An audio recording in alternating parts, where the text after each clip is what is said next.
Olá, estamos começando o 17º programa da série Paulo Freire na Escola da Vida. E nesse programa escolhemos como tema a visualização dos blocos de escritos que constroem o pensamento do Paulo Freire. Podemos colocar como título desse programa os blocos de escritos de Paulo Freire.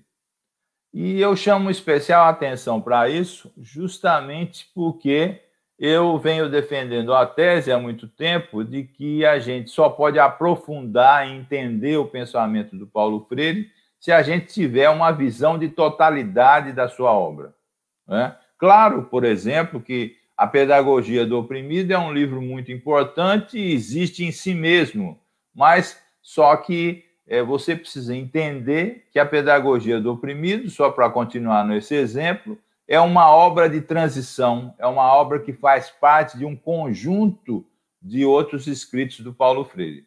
Nesse início, eu vou pegar uma fala do próprio Paulo Freire para você entender direito o que eu quero dizer e a partir daí a gente desenvolve as ideias. Veja só o que o Paulo Freire falou num dos seus últimos livros, escreveu num dos seus últimos livros, chamado Pedagogia da Esperança, um reencontro com a pedagogia do oprimido, que vocês certamente conhecem. Uma das passagens, né, ele coloca assim, veja só, a pedagogia do oprimido não poderia ter sido gestada em mim só por causa da minha passagem pelo SESI, o Serviço Social da Indústria, dos anos 1950. Mas minha passagem pelo SESI foi fundamental, diria até que indispensável à sua elaboração. Olha só, a pedagogia do oprimido é do final dos anos 60. Ele está dizendo que na sua formulação foram fundamentais suas experiências anteriores desde os anos 50. Antes mesmo da pedagogia do oprimido, a passagem pelo SESI, do Pernambuco, tramou algo de que a pedagogia foi uma espécie de alongamento necessário. Refiro-me à tese universitária que defendi na Universidade do Recife, depois Federal de Pernambuco, Educação e Atualidade Brasileira, que, no fundo, desdobrando-se em Educação como Prática da Liberdade, anuncia a pedagogia do oprimido. Você percebeu o que o Paulo Freire está dizendo? Ele está dizendo que a pedagogia do oprimido não existiria sem a sua experiência anterior no SESI de Pernambuco e não existiria sem dois textos anteriores, A Educação e a Atualidade Brasileira, que foi sua tese de entrada na Universidade do Recife, depois, já no exílio, escreve Educação como Prática da Liberdade, que vão desembocar na pedagogia do oprimido. E eu digo mais, depois da pedagogia do oprimido, vem outros textos que são desdobramentos dela ou conexões com ela, como o livro Conscientização, um livro chamado Educação em Mudança, outro livro chamado Ação Cultural para a Liberdade e outros escritos. Perceba que só aí eu citei para você 5, 6 textos do Paulo Freire. E é isso que eu chamo de blocos de escritos do Paulo Freire, não é? Ele foi construindo o seu pensamento através de vários blocos de escritos, que, se você perceber direito, os seus livros formadores, textos, artigos, conferências, etc., formam uma sequência de pensamento que vai se complementando, não é? E isso não é só um detalhe, é fundamental, é essencial, porque ele vai construindo e reconstruindo conceitos a partir dessa sequência, não é? Então, volto ao começo, não é? Claro que um livro como Educação como Prática da Liberdade, Pedagogia do Oprimido, etc., são livros importantes e têm existência própria, sem dúvida nenhuma, não é? São livros que você pode ler isoladamente, mas se você continuar isolando esses livros, não vai perceber que existe um bloco de escritos que vem antes e depois do livro que você está lendo e que compõe um pensamento do Paulo Freire como um todo. E ele não fez isso só nesses livros que eu citei. Ele foi fazendo isso ao longo do tempo. Por isso que eu gosto de dizer que existem 5 blocos principais de escritos do Paulo Freire. Lógico que eu estou sendo didático, não é? Blocos não no sentido de separar, mas muito pelo contrário, no sentido de entrelaçar as suas ideias, entrelaçar os seus livros, não é? Eu posso dizer, por exemplo, que existe um primeiro bloco de escritos composto justamente pelos livros que eu citei: Educação e Atualidade Brasileira, Educação como Prática da Liberdade, Pedagogia do Oprimido, Conscientização, Educação e Mudança, Ação Cultural para a Liberdade e outros escritos.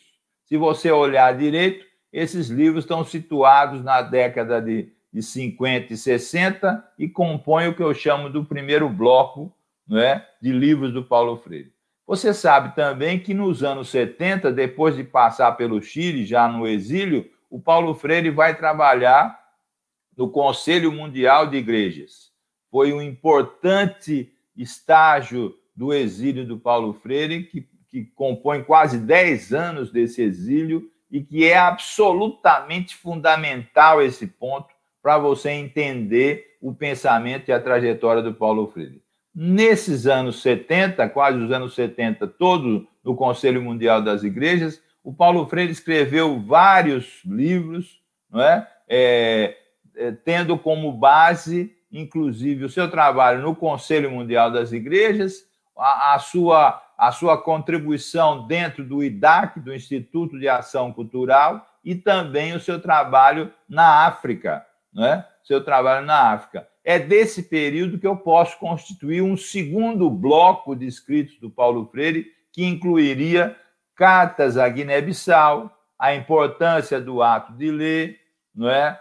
Aprendendo com a África, não é? Também Vivendo e Aprendendo, escrito com o pessoal do IDAC, um livro que ele prefaciou, mas que é típico das suas ideias, todo com charge, chamado Cuidado Escola. Então, você tem aí um segundo bloco de escritos do Paulo Freire relativos aos anos 70. Eu insisto com você que eu estou sendo didático para argumentar com vocês a ideia básica de que você precisa ter uma visão de totalidade da obra do Paulo Freire, e dentro dessa totalidade eu posso, né, didaticamente dividir os seus escritos, os seus livros principais, não são todos, mas são livros principais, não é? Claro que vão ficar de fora alguns nessa citação que eu estou fazendo, não é?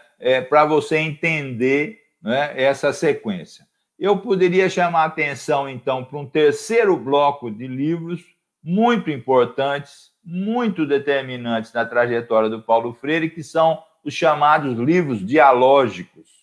São muitos livros dialógicos, são vários livros dialógicos, mas eu posso citar, em especial, 3 que eu gosto mais de enfatizar. Um feito com o professor Moacir Gadotti e Sérgio Guimarães, chamado Pedagogia, Diálogo e Conflito. Um outro com o Antônio Faundes, chamado Por uma Pedagogia da Pergunta. Um outro com o Araxó, chamado Meso e Ousadia, o Cotidiano do Professor. São livros feitos com outros pensadores, não é? Que vão dialogando com o Paulo Freire, e desse diálogo nasceram muitos livros que são importantes e que eu chamaria que podem constituir um terceiro bloco de escritos do Paulo Freire. Um quarto bloco de escritos do Paulo Freire, já nos anos 90, são muito importantes. Eu podia relacionar dentro deles Educação na Cidade, Política e Educação, Pedagogia da Esperança, um reencontro com a pedagogia do oprimido, e Pedagogia da Autonomia. Veja só, um quarto bloco, não é? O primeiro, então, você entendeu? Educação como Prática da Liberdade, Pedagogia do Oprimido, Ação Cultural para a Liberdade e outros livros, né? Um segundo bloco relativo aos anos 70, muito sistematizados a partir do Conselho Mundial das Igrejas, não é? Cartas a Guiné-Bissau, importância do ato de ler, vivendo e aprendendo, não é? Um terceiro bloco que eu estou chamando a atenção para os livros dialógicos, são muitos livros dialógicos, posso citar vários outros, né, que o Paulo Freire fez, são muitos, né? Um outro bloco de livros mais dos anos 70, dos anos 90, que constituem os últimos escritos do Paulo Freire, vamos dizer assim, não é?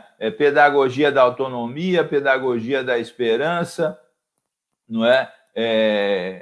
São livros importantes para você entender política e educação, e eu chamaria atenção ainda para um quinto bloco que está acontecendo, não é? Que são os livros póstumos, muitos deles organizados pela Ana Maria Freire, não é? Que traz, por exemplo, Pedagogia da Solidariedade, Pedagogia da Indignação e vários outros livros que foram colocados. São aí dezenas de livros do Paulo Freire, só para falar de livros, né? Só para falar de livros, e não, aqui não incluir todos os livros.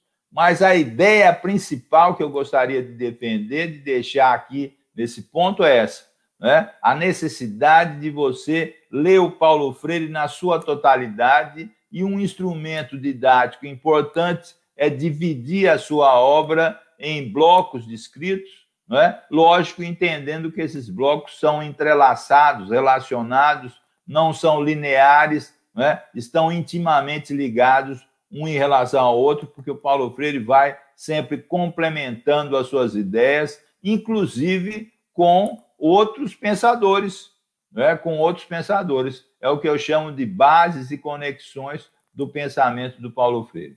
Eu agradeço sua atenção, agradeço seu acompanhamento e chamo a atenção para essa série que a gente está fazendo, Paulo Freire na Escola da Vida, assim como a outra série que a gente já fez, chamada Paulo Freire Vivo, com dezenas de vídeos para que você cada vez mais estude o Paulo Freire. Esse é o nosso convite constante. Muito obrigado.